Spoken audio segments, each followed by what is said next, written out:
So everybody in the salon, there's still the animation session going on. Everybody loves to see animators working. So I'm going to skip my Blender 2.5 feedback session.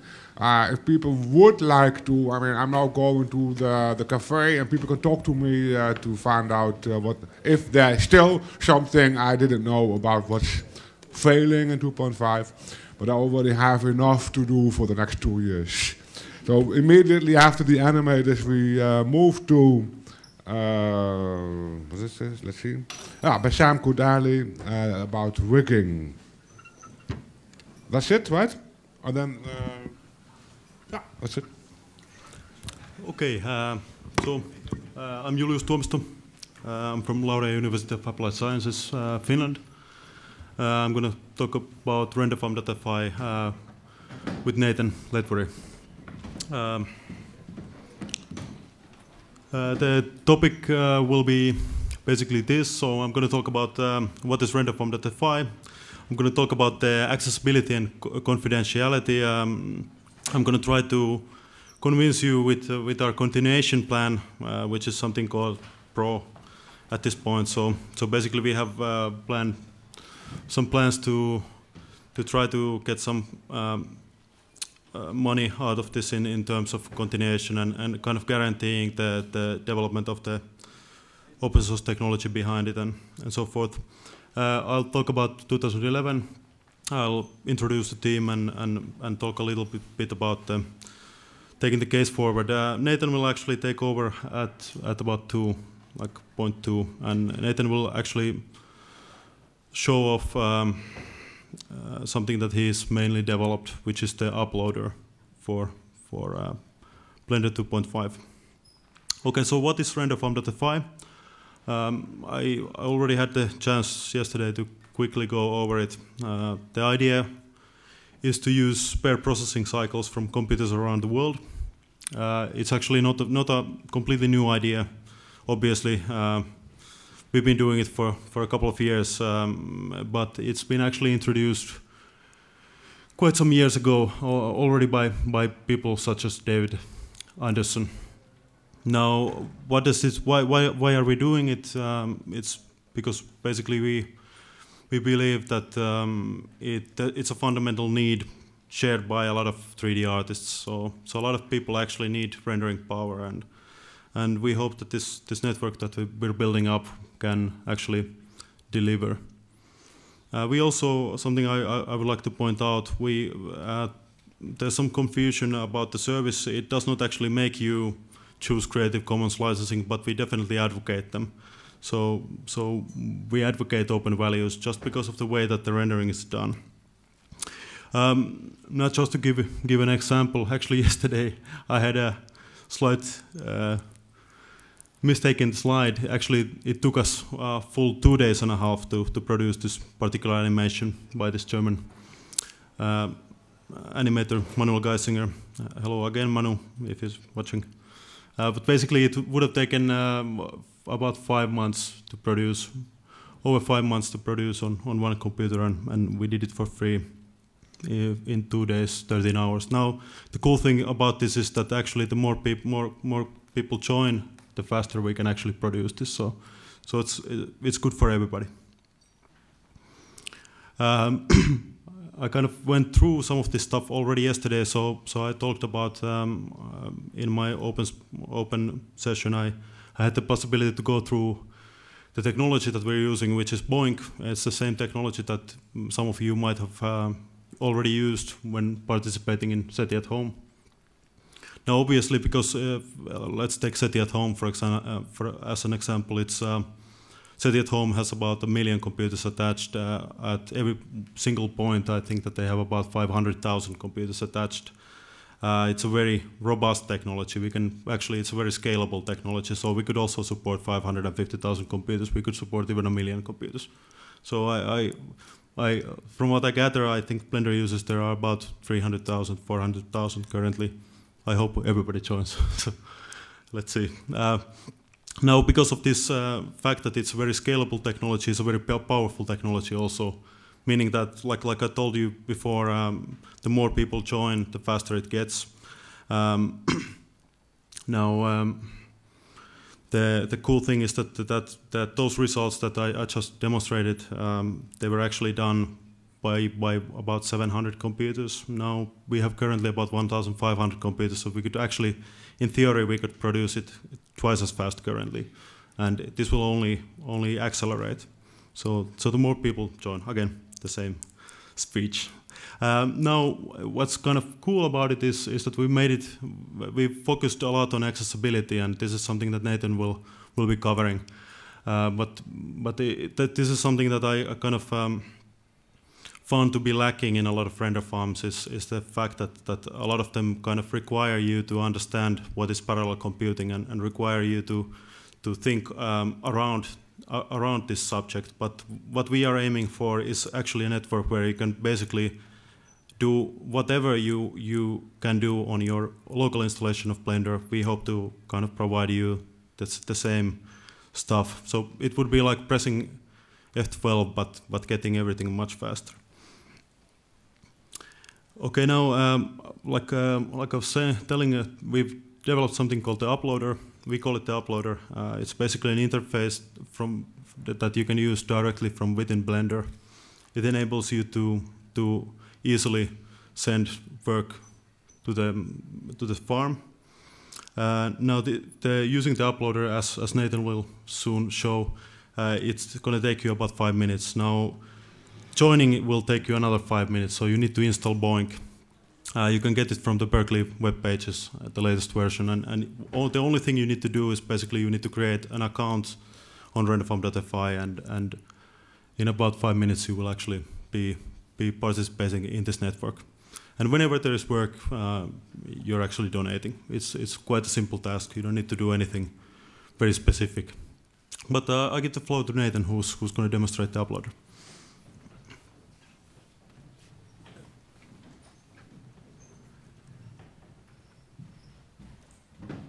So let's see if we get the screen. Here we are.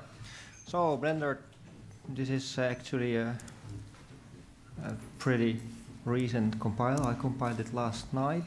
I don't have SVN version, but it's last night after I added lock to cursor patch by Dan Eiche. So Renderfarm.fi uploading. It comes bundled with from 2.54 on with every official release. And it is an add-on, so it means that you have to enable it before you can actually use it. So in the user preferences under add-ons, there's a render section where you can find an entry for the script. So we just enable it, and in the render menu, drop-down menu, you can see the new render engine. I put it there because it felt the most logical place. So let's now just assume that this is a very, very cool scene, which is very heavy and wow. This is actually a very typical scene that we get currently, unfortunately. So nice scene, and I'm ready to render it. I already know that it will take a lot of resources to do.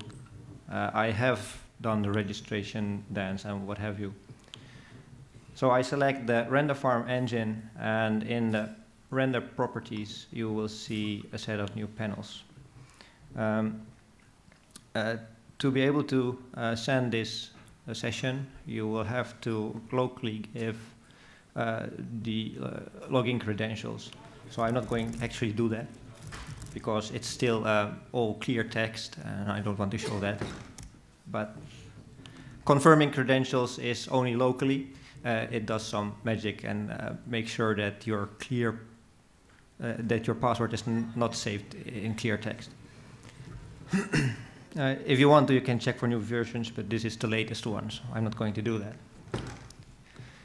We give some scene settings. These settings are the ones that will be shown while the session is being rendered, but also in the gallery at the end. So cool scene. How do I short cool scene? and a very cool scene because it's long description. These three are the obligatory ones. You saw the nice sign changing to this triangle to show you that you have entered something. This is a very nice thing of the new render or new scripting API. You can do this all in such a way that it looks very integrated. As you can see, it just looks like it belongs to Blender. Actually, that is the most hard part of setting up.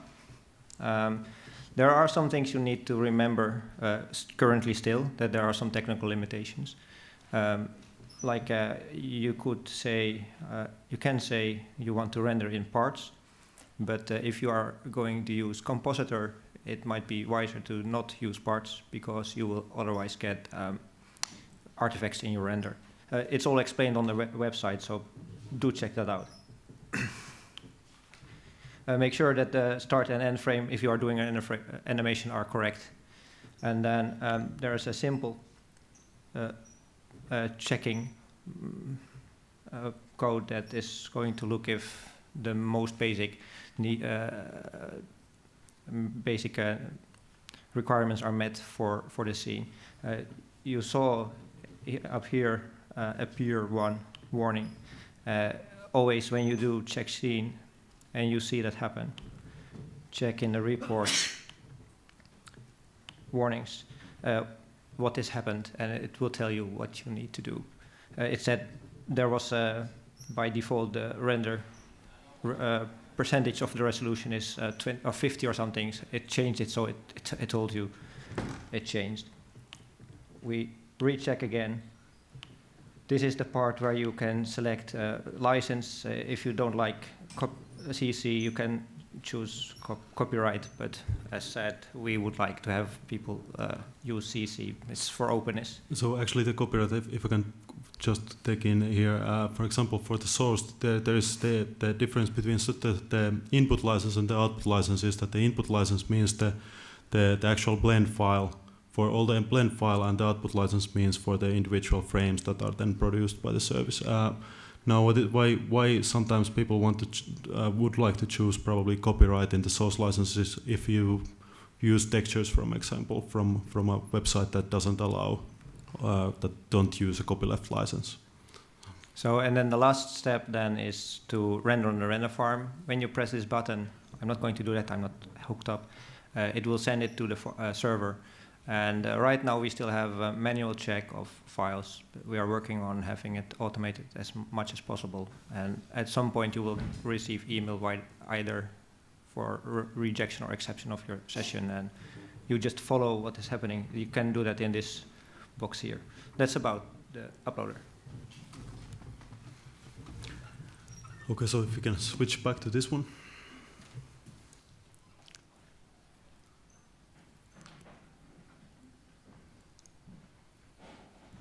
Thank you. Okay, so basically, of course, what we've been presenting about is something called open rendering. That's actually quite a novel concept. So, of course, everything that gets done on Renderfarm.fi, we do not try to mask the fact that it's open rendering. So it's non-confidential rendering. You cannot, all of the models that basically you put into the blend files that get rendered on the service can be actually accessed by the people who are rendering them. Now, there are reasons why we don't try to obfuscate or encrypt. The main reason being that it would be actually quite futile because of the way that rendering is done.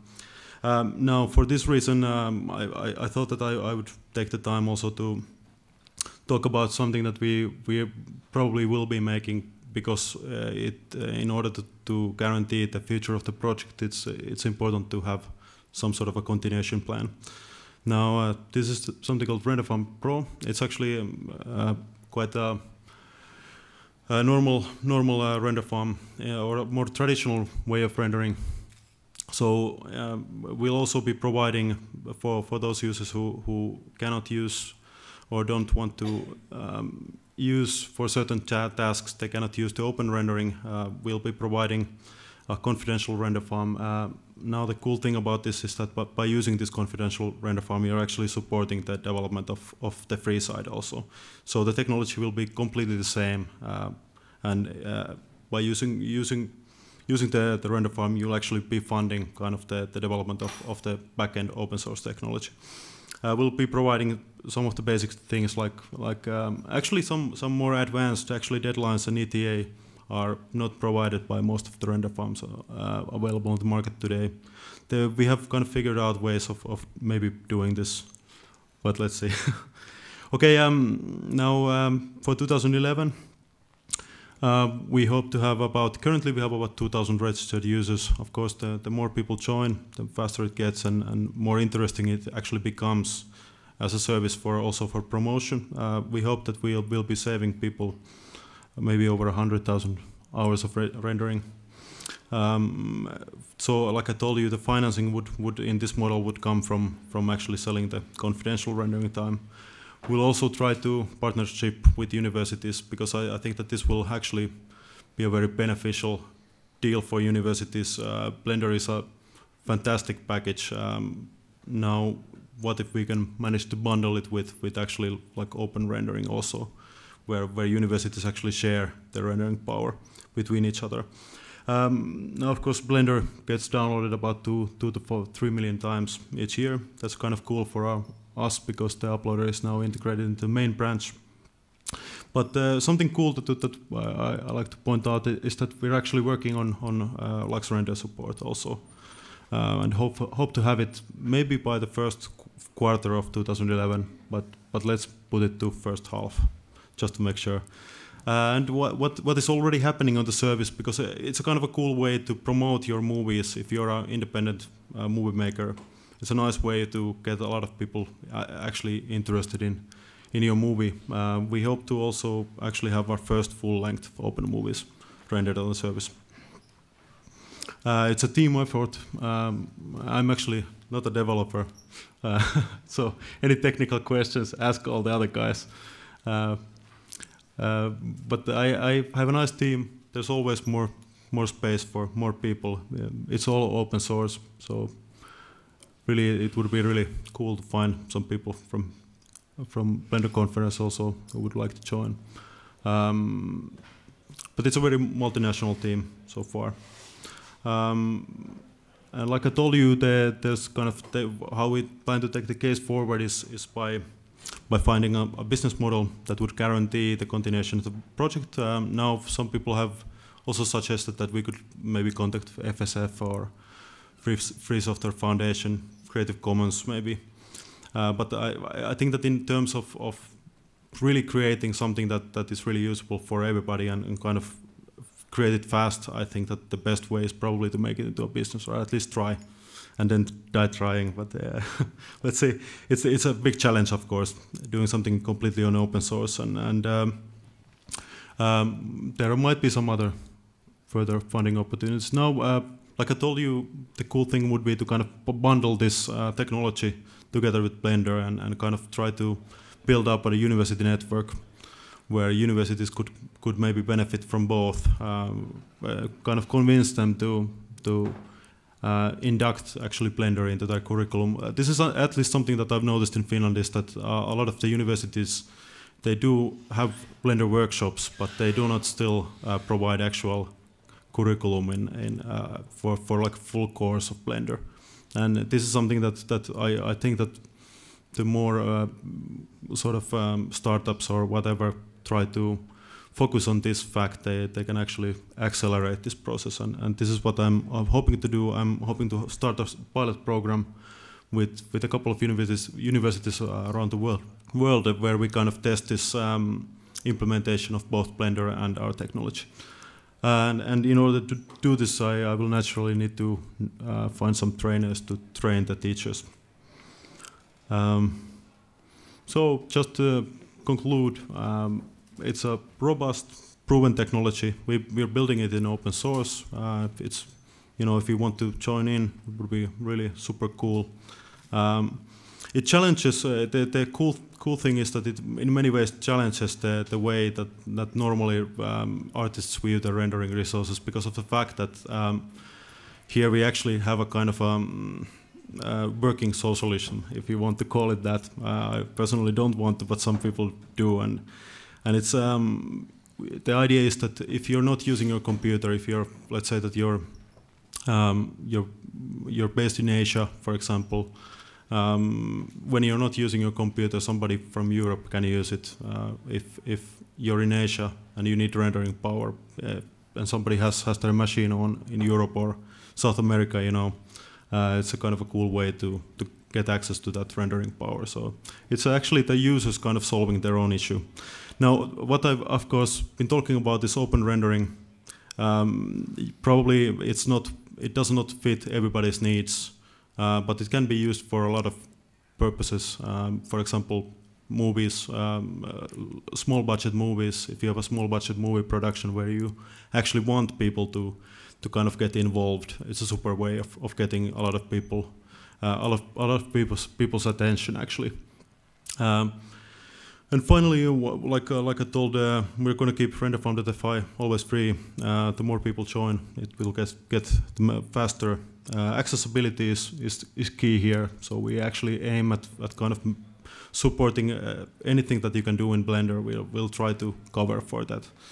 It's a big thing, of course. Distributed computing and parallel computing is not a simple thing, but with your help, we'll hopefully get there. And finally, the plan is really that in order to kind of support the development and maybe accelerate the development of the open source side and kind of keep everything open source and whatever, the idea is that actually by using our farm, the confidential side of our farm, you'll be helping the developers. And the idea is that we keep it transparent. So if you have any questions, I think that we're kind of running a very long time today. So if you have any questions, you can come ask me. You can email me. You can email Nathan. You can email Oliver. There's a lot of developers who. Any technical questions, I'm going to guide you to the right people. If you want to talk about more woo subjects, you know, come to me. I'm good at that. So, okay, thank you.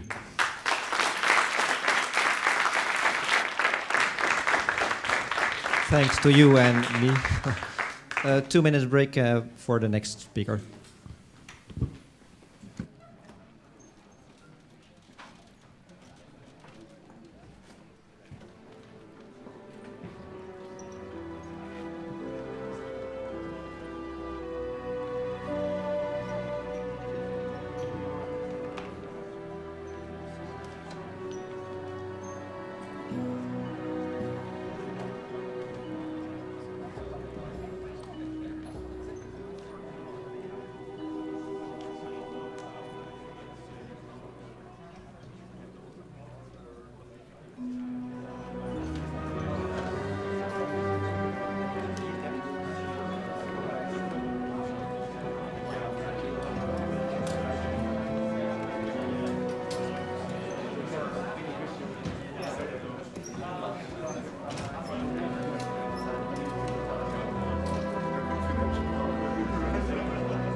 Okay, let's continue with the next session.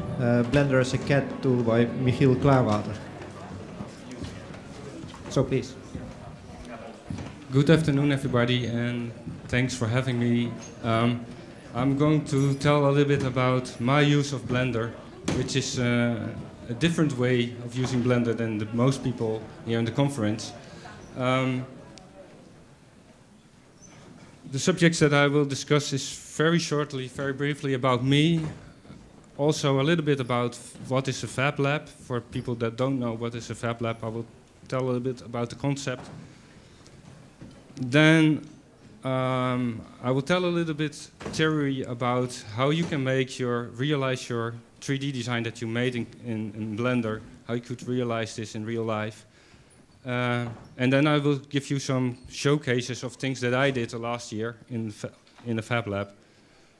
And if I have some more time, I will show some other things that I made. But I have a lot of slides, so I will see if I can squeeze this in 30 minutes. So my name is Michiel Klaarwater. I'm from the Netherlands. I live in the south of Holland, in Nijmegen. And since last year, I started my own company as a furniture designer. I have no previous background in design, not in 3D, not in artistic things, but I felt right to do this. And I started my company, it's called Waterstof, or hydrogen, or hydrogenic, or anything how you might translate it. And everything I do right now is a big blast. I learn a lot. Maybe I make a lot of mistakes, but I learn from it. And I started to use Blender one and a half year ago. And first I found it very difficult to overcome all the difficulties, the interface, and see how things work. Now I can model simple things, and I like the way I can use it. Of course, I like improvements, and but let's continue. The FabLab, I discovered about the same moment as I was starting my my experience as a designer, and it turned out for me very efficient environment. It's FabLab is for fabrication laboratory, and it's not just one lab. The concept is that there's a network of labs all over the world, and they started as an outreach project from the MIT. There is a professor there that's called Neil Gershenfeld, and he started to give a course how to make almost anything. And he discovered that a lot of students at the MIT, not only his own students from his department, but also creative students and architectural students and I don't know what kind of students came to his course because they had fabulous ideas about objects and things that didn't exist yet, but they wanted to create it. And so after this success, he thought, okay, maybe I can make this bigger, and he started these Fab Labs, also with the concept of a sort of democratic idea that technology and knowledge should be spread over the world. So there's about 45 Fab Labs now in the world in 16 countries. In Holland there's quite a lot of them. I lost count, and I think there's about 5 or 6 active in Utrecht, Amsterdam, Den Haag, Groningen, Arnhem. And there's in other countries you should check out in Iceland, in Germany, in America, in India, in Kenya. Well, a lot of places there's Fab Labs. So check out your own country if there's existing. The tools that are available in a Fab Lab, generally, it's not a rule, but generally there's a laser cutter. There's a CNC router for wood to mill and cut out bigger objects. They usually have a smaller router or milling tool to fabricate PCBs, electric circuit boards for electronics. Sometimes they have a 3D printer. Often they have a final cutter. A final cutter is a machine that you can use to cut out signs. It's a sort of a plotter, but instead of a pen, there's a small knife that can cut out forms from a sheet. And if you cannot create something with these tools, then with these tools you can create tools that can create what you want. That's the basic idea. So yeah, only your creativity can limit you in what you can create there. In some of the Fab Labs, they have 3D printers, but that's not a general rule. In Utrecht, they have a 3D printer, and in Den Haag, they have a 3D printer, but not in the other Dutch Fab Labs. So to just give you an example of what you can do with a laser cutter, except cutting, this shape in acrylic sheet was cut out. When it was flat, I also engraved it, so you can make any design in it. You can do this in plastic, or you can do this in wood, for example. So these are examples of the engraving. I won't go into all the possibilities. But let's focus on how can you create something that you made in Blender or in any other 3D software. How would you possibly make this in real life? That's for me the interesting thing, because I want to create things. So the obvious way, I will go through all these things in the next slides a little bit more, but just to summarize, you could use a 3D printer, but they are expensive to buy or to use. Then I thought of another way, which is maybe also the principle behind making 3D objects, just slicing your object in thin slices and then put them together. Another alternative is press-fit constructions. I will show you in the next slide. And you could use a CNC mill to mill out your object.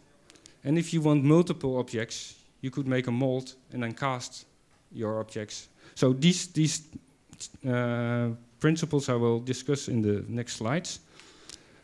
So depending on which requirements you have on your design, you decide which method you're going to use. So you can think of precision, how small or how big, and which dimensions do you need, how strong does it have to be, which material do you want to process. That's also determining which tool you're going to use. Obviously, often the costs are very important. So the material cost, but also the machine time cost is important to think of. And then, do you want to create only one object, or do you want to create a series production?